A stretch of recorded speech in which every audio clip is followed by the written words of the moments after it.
dikatakan oleh Yohanes Paulus kedua.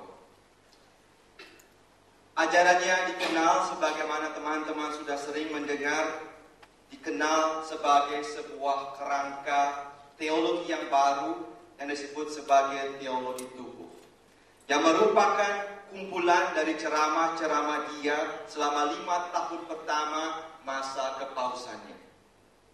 Setiap hari Rabu secara rutin, beliau memberikan ceramah-ceramah. Ada 2 hal yang ingin diajarkan, atau 2 hal yang ingin dikatakan, 2 hal yang keliru yang selama ini terjadi dalam perjalanan manusia di dunia ini. Dunia mengatakan bahwa seks itu jahat, maka seks itu berdosa, segala hal yang berkaitan dengan seks harus ditekan, harus direpresi. Akibatnya apa? Banyak orang hidup seolah-olah dia tidak lagi memiliki tubuhnya. Dia jatuh dalam apa yang disebut oleh istilahnya, dia jatuh dalam angelisme. Dia hidup seolah-olah seperti malaikat, lupa bahwa dia punya tubuh, karena menganggap tubuh dan seks yang melekat pada tubuhnya itu jahat. Di sisi lain ada banyak orang juga yang begitu berhasil dibuai oleh barang dagangan yang diperkenalkan oleh orang-orang seperti Hugh Hefner. Mereka yang memiliki majalah-majalah dan bisnis di San Fernando Valley di California, yang mengatakan bahwa tubuh itu begitu bagus, begitu baik, maka segala yang muncul dari dorongan tubuhmu, dorongan seks, tidak pernah boleh ditahan-tahan. Harus diumbar.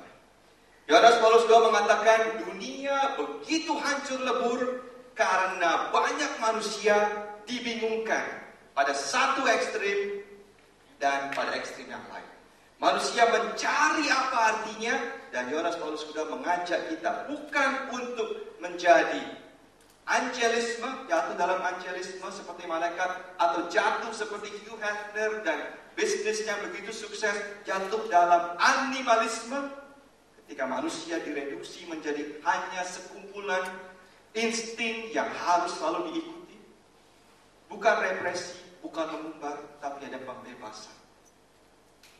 Dan teologi tubuh mengajak kita untuk melihat bahwa segala ajaran Yesus di dalam kitab suci yang terdengar begitu keras, segala ajaran dalam gereja yang berkaitan dengan moral seksual, segala sesuatu yang berkaitan dengan kemurnian, itu bukan kalimat-kalimat penghakiman, bukan kalimat-kalimat yang ingin menunjuk pada siapa di antara kita yang berdosa, yang bersalah, yang sudah kotor.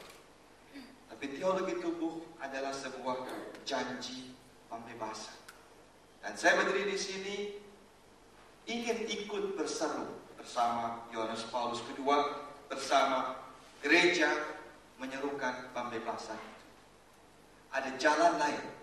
Ada jalan lain untuk sungguh-sungguh hidup dalam kesatuan kita, roh dan tubuh kita. Apa yang dikatakan sebagai jalan pembebasan? Bukan merepresi, bukan mengumbar, tapi kembali pada titik paling awal ketika Allah menciptakan manusia. Ketika Allah mau menciptakan manusia, Allah menciptakan dengan sadar bahwa Dia ingin mendengar dulu, melihat dulu kenyataan dirinya. Maka Dia berkata, mari kita menciptakan manusia menurut gambar dan rupa kita.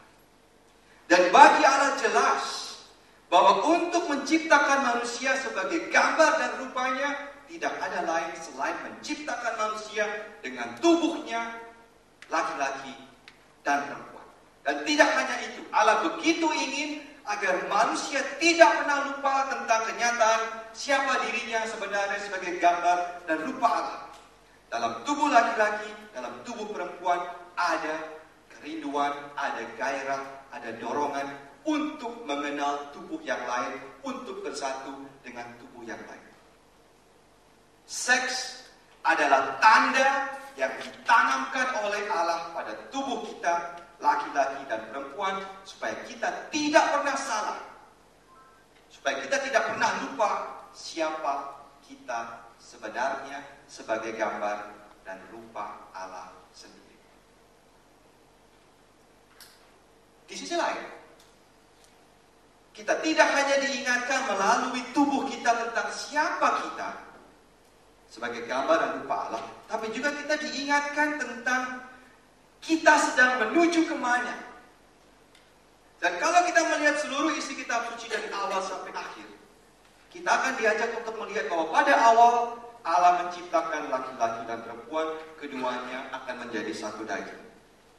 Pada akhir kita akan bersama sebagai satu gereja yang diselamatkan, akan menyambut Kristus sebagai sang mempelai, dia anak domba Allah. Dengan kata lain, seks ditanamkan sejak awal pada tubuh laki-laki dan tubuh perempuan, agar dia ingat, agar tidak ada satupun di antara kita yang lupa kemana kita sedang melangkah. Kita sedang merindukan adanya persatuan abadi bersama Yesus Kristus, sang mempelai, sang anak domba Allah. Saya ingin mengatakan demikian. Banyak orang muda begitu disesatkan ketika dia ingin tahu tentang seks dan dikatakan seks itu jahat. Sebuah jalan pembebasan dikatakan Yohanes Paulus.